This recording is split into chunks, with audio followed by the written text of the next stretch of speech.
Product not yet rated. Hey guys, my name's Tomasz Gop. I'm an executive producer at CI Games working on Lords of the Fallen, our action RPG that's been in development since 2011 and it's going to come out this year on PlayStation 4, Xbox One and PC.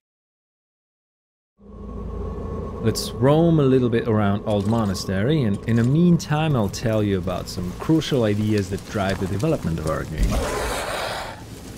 First few combat encounters you will see here focus around faster and agile opponents, so I'll try to use lighter gear and maneuver right. For example, trying to get the perfect positioning and perfect timing for an effective critical strike. It requires a little bit of practice, but is well worth the effort.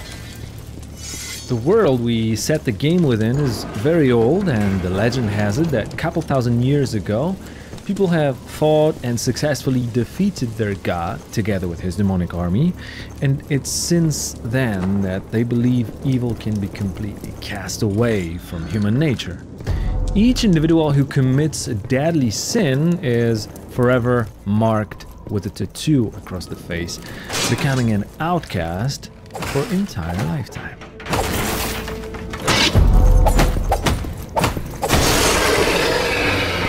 Anybody here? Harkyn, our hero, has a very dark past behind him, and because of that, when the demons, or the roguer as we call them, started to reappear, he is assigned to face the threat. It's almost as if people believe that they can fight evil with evil.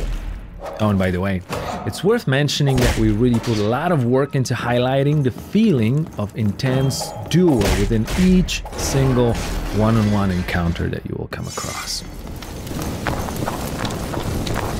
Here, this next enemy normally would not be much of a hassle because he's mainly attacking from a distance, but surprise, surprise, there's a second one.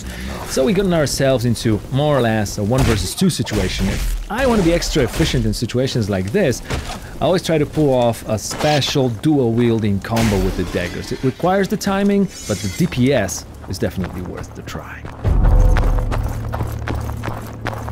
The game will also unlock new worlds for you to explore once you advance on the story path, but the ones you just left are not locked away from you. It's not only possible, but also very encouraged to re-explore the places you've already visited, and the new areas will open up, presenting you with new loot and new opponents.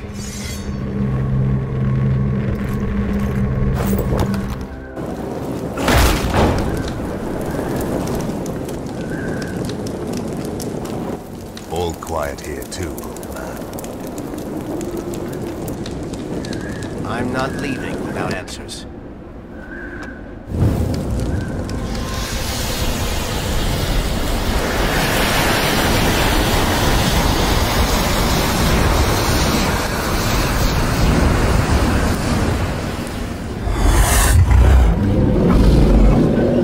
This one here is a different type of opponent. He's bigger, stronger, more aggressive, but also he's not defending himself, so I'll try a different type of timing with this guy, using a heavier gear.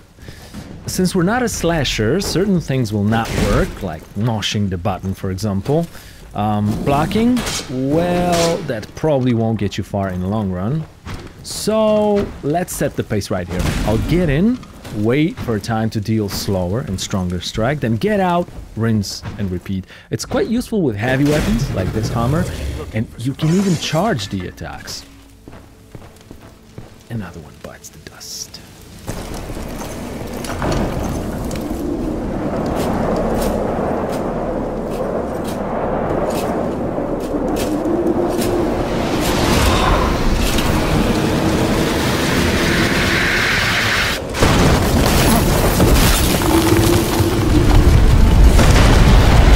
Okay, let's jump straight into a boss fight now. This is going to be the first boss of the game. We call him First Warden. And we wanted him to resemble an honorable knight, fighting and obeying his demonic codex. Gameplay-wise, our goal was to mix action with RPG in a way where all elements, including story, world, and characters, revolve around the user experience. In our case, that means combat and character development.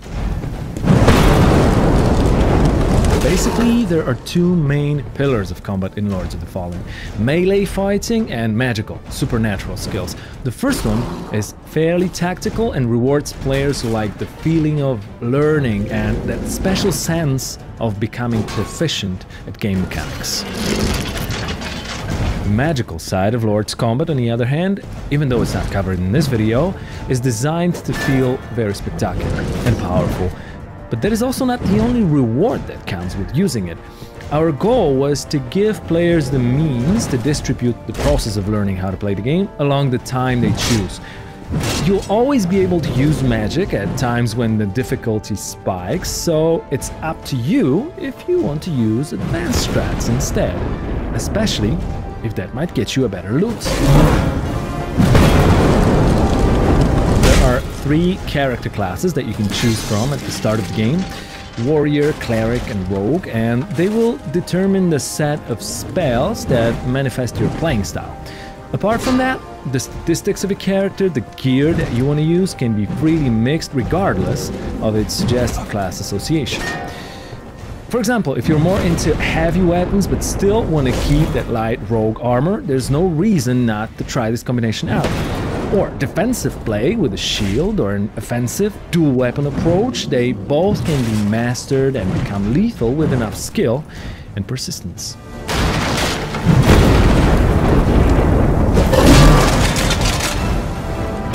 The last stage of the first warden fight is where it gets interesting, because we finally managed to destroy the shield, making him a bit more vulnerable. At the same time, we pushed his aggression a little bit over the edge. If you remember not to get greedy and deal too much damage at too short amount of time, you can make it. Just please try to avoid his special attack, as it can stun lock you, and of course, we wouldn't want that, would we?